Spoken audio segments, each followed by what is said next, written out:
Welcome to Friday's edition of Renew Plus. I'm Pastor Tony. Thank you for joining us here at the end of week number 14. In fact, this is the final day of this particular Access Road, this series on grace and peace. We've covered a lot of territory. We've covered some exciting things this week, and we have a lot to cover today, so we don't want to spend a whole lot of time with this. We'll get right into it today, see how much we can cover. Let's go over to the Gospel of John chapter 10 to begin with. The Gospel of John chapter 10. These are going to be a couple of familiar scriptures to us, I think, if you've been with us for any length of time. But here in John chapter 10, verse 10 and 11, it says, "The thief does not come except to steal and to kill and to destroy." Now, who is the thief that he's talking about right here? Well, the ultimate thief is Satan. That is our adversary and our enemy. Notice he doesn't come around but for one reason. He doesn't come to bless you. He doesn't come to help you. He comes only, in this case right here, only to steal, kill, and to destroy. Now, sometimes he uses willing vessels to do that or other things, but he's behind it, I can tell you. He's coming only to steal, kill, and destroy. That is his plans and purposes for every person, for all mankind. Now, if Jesus just stopped there, we would have reason to be in fear and anxious and worried about stuff. But Jesus goes on at the end of that verse and says this, "I have come that they might have life and that they might have it more abundantly." Now, really what Jesus is saying here, yeah, the thief comes to steal, kill, and to destroy. That's his plans. But Jesus said, my plans are greater. What I've come to do and put in motion in the believer's life is far greater than what the thief is trying to do. God's plans for us, His future for us, His grace for us and supplied in us in Christ Jesus is far greater than anything that the devil has at his disposal. You know, that's what he's saying right here is don't focus on what the thief is doing. Don't focus on his plans, his threatenings, what he's trying to do. Focus on what Jesus has come and given us and provided for all of us. And that is life and life abundantly. Now he goes on in verse number 11. It says this, "I am the good shepherd. The good shepherd gives his life for the sheep." Now I want you to see that Jesus said, "I am the good shepherd." He didn't say I'm the good and bad shepherd. He didn't say I'm the sometimes good and sometimes bad shepherd. No, he says, I am the good shepherd.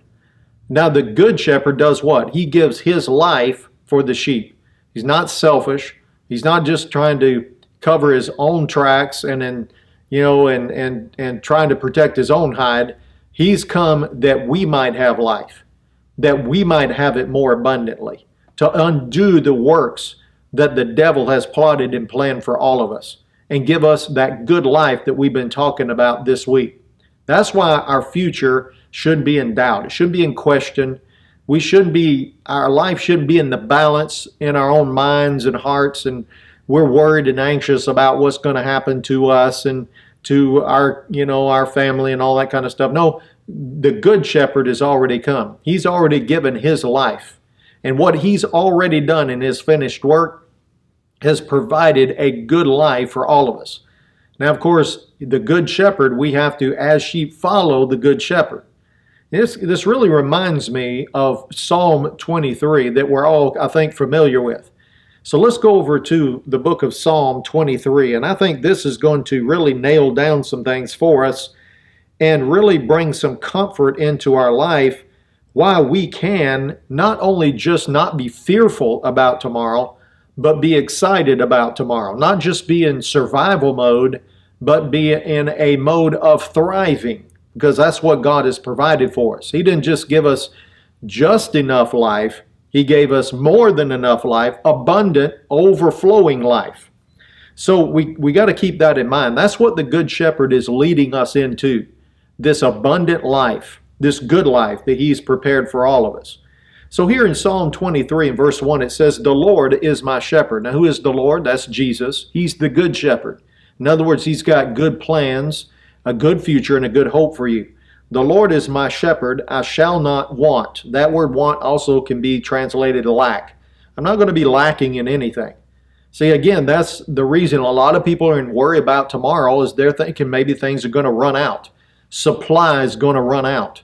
They're going to be in want. They're going to be lacking in something.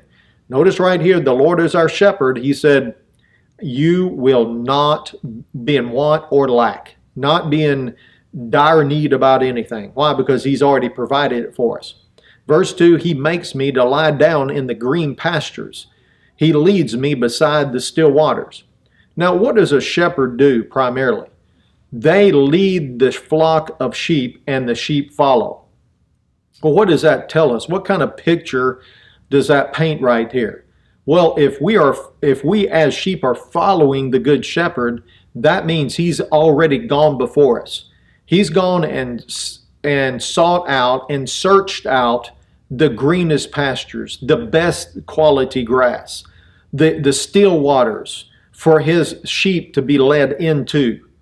You know, Isaiah chapter 55 verse 12 says that we're to be led in peace.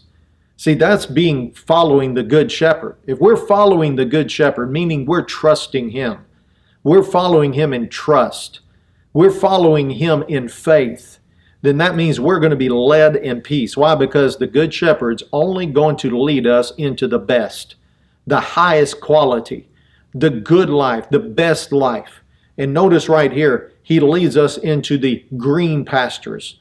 He didn't just lead us down, dead-end roads and bad places where there's not enough food for the whole flock. No, he leads us and makes us to lie down in the green pastures. Now, why would a sheep lie down in the green pastures? Because they're full and satisfied. They've eaten so much that they're going to have to lay down for a while, okay? They're in rest. That's what he's talking about, because the provision has been made. They're not wanting. They're not lacking for anything. They're in the best pasture, the greenest pastures. We don't have to look for greener pastures on the other side because we're in it, okay? He said he leads me beside the still waters. Now that's waters you can drink. He didn't lead us beside some kind of, rushing river that you can't get anything out of, that's, churning up all kind of trash and dirt and everything else that's not fit to drink. He's leading us beside the still waters where we can go and drink, where it's good, clean water. Our needs are met. We're continually drawing out of that fountain of living water, continually drinking out of the fountain of water springing up into our life that we talked about. Verse number 3, he restores my soul. He restores my soul. Now, why does it say that right there?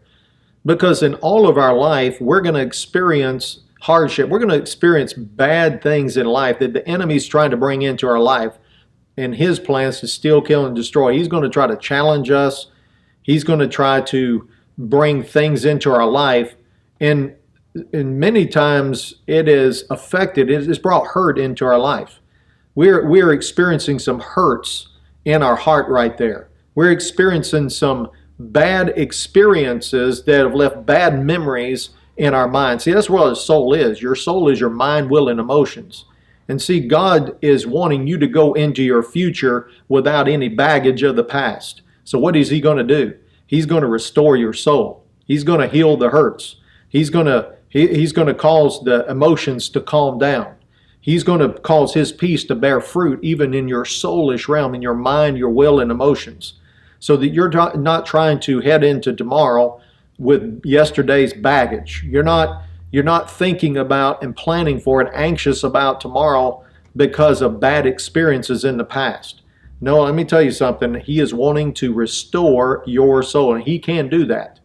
No matter what the hurt is, no matter what you've experienced in life, you can experience a new beginning in him.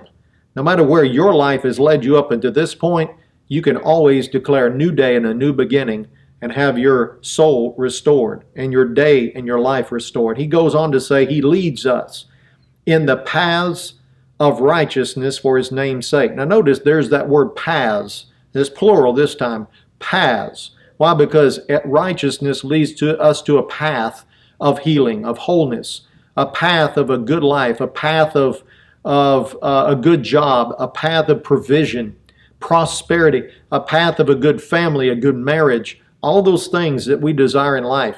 God has already been down those roads, beat down the path. All we have to do is get on it and follow it. He leads us. He leads us in the paths of righteousness. That means he's already been down that road, knows where it goes, knows it leads to the right destination, and he wants us to follow in with him. Verse number 4, it says, "Yea, though I walk through the valley of the shadow of death, I will fear no evil, for you are with me.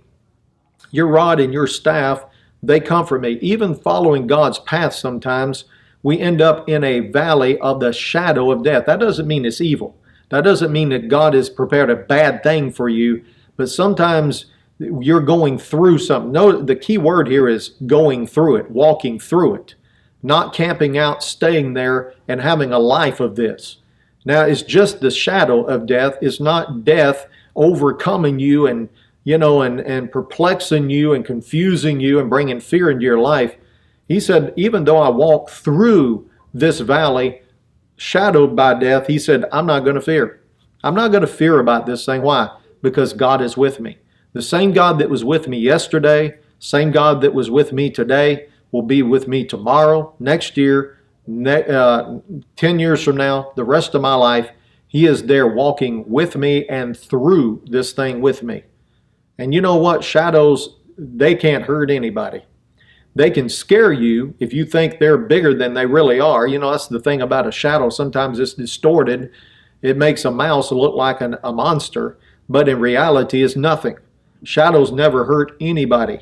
And I can tell you, God is with us, shining the light in our life, shining that ever brighter light in our future. We talked about this yesterday, getting rid of those shadows, showing what they really are, that there's nothing to be afraid of because God is bigger, God is more powerful. He's already overcome and defeated all those things that are coming against us and trying to bring fear into our life. See, we can walk down this path, walk in our future with no fear, knowing God is with us. No matter what presents itself, it cannot overcome God, so it cannot overcome us. Okay? So verse number 5, he says, you prepare a table before us in the presence of our enemies. Notice right here, he prepares a table before us in the presence of our enemies. This tells us right here that peace is not just the absence of your enemies and the absence of problems and needs in your life. No, our peace is more relative to God's presence in our life rather than the absence of evil in our life. See, because what God does is just rub the enemy's nose in it. He just goes out, puts the banquet table right in the front of all our enemies, puts our placemat there with our name on it and says, come up, come in here and just take all that you need. And see, on God's table, he has prepared a supply for every need, a solution to every problem, a strength and a peace to overcome in every situation, challenge, and attack of the enemy in our life. See, what he wants us to do is be focused on what he has prepared before us at the table, not the enemies that are surrounding us. See, your peace is you're going to be robbed of peace if you start focusing your attention on the enemy surrounding you. But see, when you keep your focus on God and on the table that he's prepared for you, and all the stuff that he has there, all the provision that he has prepared and put before you on that table that you're to partake of, that's where the peace comes right there. The enemy may throw his shots at you, maybe saying some things behind you, but you know better. You know what's on the table. You know who's at the table. And notice he's prepared a table before us. That means he's got a place at his table for you. There's that righteousness. There's that right standing with God. That's being in the family of God. That's knowing God as our Heavenly Father. At the Father's table, he has a place setting for every one of his children. And in front of that place setting is the provision for everything that we're going to need in life. That's why we don't have to worry about tomorrow. Because the same God that was there yesterday, he's already prepared the table for us, looked ahead, saw our needs, and prepared a table before us for tomorrow. He says, you anoint my head with oil, and my cup runs over. There it is right there. God doesn't just provide just enough for today, He provides more than enough. His grace provision is running over in our life. His life is abundant, overflowing in life. Not just enough, more than enough. And the same God that provided a cup that runs over today at His table is the same cup or same provision He's going to provide tomorrow to run our cup over tomorrow. We're going to have provision, more than enough in life. Then He says in verse 6, surely, I love that word surely, without a doubt. This is an assurance, a sure thing. Surely goodness and mercy shall follow me. The actual Hebrew rendering says, are in hot pursuit of us. Goodness and mercy are in hot pursuit of us. Notice, all the days of our life. God has seen every day of your life and sent goodness and mercy down there in hot pursuit of you to overtake you in every single day. Well, that may not be the only thing that's following you, but that's the greatest thing that's following you. And it doesn't matter what else is following you. It doesn't matter what enemy or adversary is following you, what kind of trouble is following you. If goodness and mercy are in hot pursuit of you, they're going to overcome the evil that is trying to follow you also. And notice this, all the days of our life, and I will dwell in the house of the Lord forever. That's forever. That means every day I'm dwelling in the presence of God. And that's my assurance of peace right there. That is my place of rest that I can know and be assured of every single day of my life. All tomorrows in my life are already covered by the Lord. And He's already made provision for them. Boy, what a great thought that is. We have peace for our tomorrows and our future. Well, that's all the time I've got for today and for this series. And I encourage you to get online. There's some other downloads of a series entitled by the same message I did in the church. Goes into a little bit more detail. Encourage you to go in there and listen to those as well. Well, until the next series, if you'd like additional materials, go to tonycowan.org. We will see you in the next series.